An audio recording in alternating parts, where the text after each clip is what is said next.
Hello, second graders. Today we are going to be reading chapter 16 from Charlie and the Chocolate Factory, and it is called The Oompa-Loompas. Oompa-Loompas! Everyone said at once, Oompa-Loompas! Imported direct from Loompa Land, said Mr. Wonka proudly. There's no such place, said Mrs. Salt. Excuse me, dear lady, but... Mr. Wonka, cried Mrs. Salt, I am a teacher of geography. Then you will know about it, said Mr. Wonka. And oh, what a terrible country it is. Nothing but thick jungles infested by the most dangerous beasts in the entire world. Hornswogglers and snozwongers and those terribly wicked wangdoodles. A wangdoodle would eat 10 Oompa-Loompas for breakfast and come galloping back for a second helping. When I went out there, I found the little Oompa-Loompas living in tree houses. They had to live in tree houses to escape from the wangdoodles and the hornswogglers and the zogwongers, and they were practically starving to death. They were living on green caterpillars, and the caterpillars tasted revolting, and the Oompa-Loompas spent every moment of their days climbing through the treetops looking for other things to mash up with the caterpillars to make them taste better. Red beetles, for instance, and eucalyptus leaves, and the bark of the bong-bong tree. All of them were beastly, but not quite so beastly as the caterpillars. Poor little Oompa-Loompas! The one food that they longed for more than any other was the cocoa bean, but they couldn't get it. An Oompa-Loompa was lucky if he found 3 or 4 cocoa beans a year.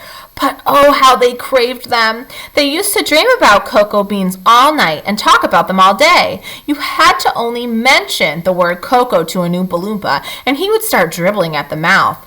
The cocoa bean, Mr. Wonka continued, which grows on the cocoa tree, happens to be the thing from which all chocolate is made. You cannot make chocolate without the cocoa bean. The cocoa bean is chocolate. I myself use billions of cocoa beans every week in this factory. And so, my dear children, as soon as I discovered that the Oompa-Loompas were crazy for this particular food, I climbed up to their treehouse village and poked my head in through the door of the treehouse belonging to the leader of the tribe. The poor little fellow, looking thin and starved, was sitting there trying to eat a bowl full of mashed-up green caterpillars without being sick.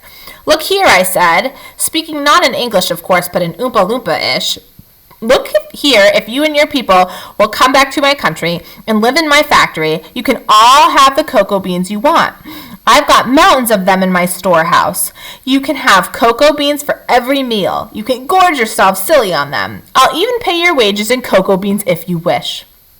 You really mean it? Asked the Oompa-Loompa leader, leaping up from his chair. Of course I mean it, I said, and you can have chocolate as well. Chocolate tastes even better than the cocoa beans because it's got milk and sugar added. The little man gave a great whoop of joy and threw his bowl of mashed caterpillars right out of the treehouse window. It's a deal, he cried. Come on, let's go. So I shipped them all over there, every man, woman, and child in the Oompa-Loompa tribe. It was easy. I smuggled them over in large packing cases with holes in them, and they all got here safely. They are wonderful workers. They all speak English now.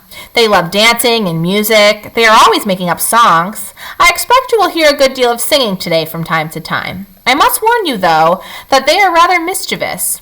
They like jokes. They will wear the same kind of clothes they wore in the jungle. They insist upon that. The men, as you can see for yourselves across the river, wear only deer skins. The women wear leaves, and the children wear nothing at all. The women use fresh leaves every day. Daddy! Shouted Veruca Salt, the girl who got everything she wanted. Daddy, I want an Oompa-Loompa. I want you to get me an Oompa-Loompa. I want an Oompa-Loompa right now. I want to take it home with me. Go on, Daddy, get me an Oompa-Loompa. Now, my pet, her father said to her, we mustn't interrupt Mr. Wonka. But I want an Oompa-Loompa, screamed Veruca. All right, Veruca, all right. But I can't get it for you this second. Please be patient. I'll see you have one before the day is out. Augustus, shouted Mrs. Gloop. Augustus, sweetheart, I don't think you had better do that. Augustus Gloop, as you might have guessed, had quietly sneaked down to the edge of the river, and he was now kneeling on the riverbank, scooping hot, melted chocolate into his mouth as fast as he could. All right, my friends, that was chapter 16 of Charlie and the Chocolate Factory. See you all soon.